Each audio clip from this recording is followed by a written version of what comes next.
À l'heure où la robotique et l'automatisation occupent une place de plus en plus grande dans nos sociétés, Dubaï n'imagine pas l'avenir de son économie sans elle.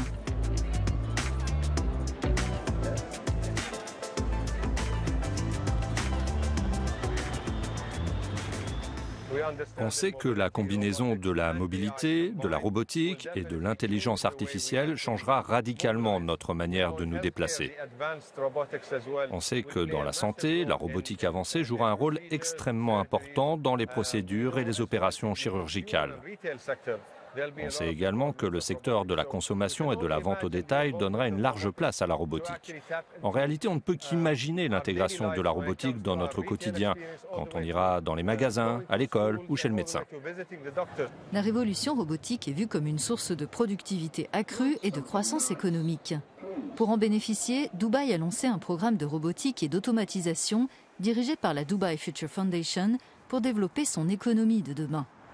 Cette initiative vise à faire passer la contribution de ce secteur à 9% du PIB dans les 10 prochaines années. Le prince héritier de Dubaï a annoncé ce programme qui ambitionne de positionner l'Émirat parmi les 10 premières villes du monde pour la robotique et l'automatisation. Des experts ont noté qu'une meilleure productivité stimule considérablement l'économie en général. Et des études récentes indiquent que l'intelligence artificielle pourrait rapporter jusqu'à 13 000 milliards d'euros à l'économie mondiale d'ici à 2030. La robotisation fait baisser les coûts de production, mais génère aussi une plus grande diversité de biens et de services et crée de nouveaux emplois. Elle s'inscrit dans le développement d'un secteur industriel orienté vers les services, ce que Dubaï et les Émirats s'efforcent de mettre en place. Et s'il existe un ensemble complet de politiques visant à soutenir l'investissement dans la robotisation et l'automatisation et une poursuite de ces politiques destinées à attirer les investissements et les talents étrangers, alors je pense que cela peut être un succès. À mesure que les robots deviennent moins chers et plus qualifiés, ils vont intégrer le domaine des services. Donc la logistique, le voyage et le tourisme, la santé ou encore l'hôtellerie, tous les secteurs désignés comme clés par Dubaï sont susceptibles d'engranger une partie des avantages d'une robotisation accrue. Ce que les robots aident à faire, c'est de réduire les coûts. Dans le cadre de ce programme, 200 000 robots seront déployés au cours des 10 prochaines années dans les services, la logistique et l'industrie. Ce potentiel est déjà exploité sous la forme de terminaux entièrement automatisés chez DP World, leader mondial de la logistique. Aujourd'hui, nous avons plusieurs terminaux presque entièrement automatisés. C'est donc l'avenir. Nous devons aller plus vite. Nous devons transporter plus de marchandises et la technologie est la clé de voûte de tout cela. Dans le terminal à conteneurs, désormais, nous actionnons les verrous et effectuons le désarrimage de manière robotisée. De nombreuses tâches étaient manuelles et dangereuses dans le passé, mais l'intensité et le volume des affaires, ainsi que la quête de productivité, exigent que nous accélérions l'automatisation.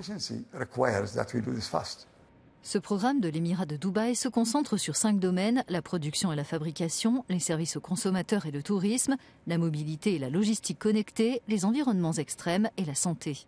Même le secteur de l'immobilier pourrait bénéficier de retombées économiques importantes.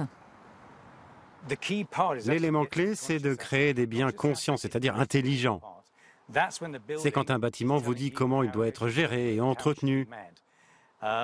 S'agissant de créer une ville consciente, et c'est ce que nous cherchons à faire actuellement aux Émirats, cela signifie que la ville dans son ensemble est capable de vous dire comment elle doit être gérée. Pour y arriver, on a besoin de données, d'automatisation et d'un environnement légèrement différent de celui dans lequel nous sommes aujourd'hui. L'annonce de Son Altesse nous permet de le mettre en place beaucoup plus vite. Soit dit en passant, en développant une ville consciente, on réduit les coûts de 20 à 30%. La gestion des bâtiments gagne en efficacité et les ressources qu'ils utilisent sont elles aussi plus efficaces. Et au final, ce n'est pas un bâtiment qui est géré de cette manière, mais 3000 gratte-ciel aux Émirats qui ont cette efficacité et forment une sorte de hub. Alors que Dubaï se presse d'adopter et de développer les dernières technologies robotiques et de soutenir les talents locaux, qu'on le veuille ou non, la présence de l'intelligence artificielle et de l'automatisation dans notre quotidien ne fera que croître.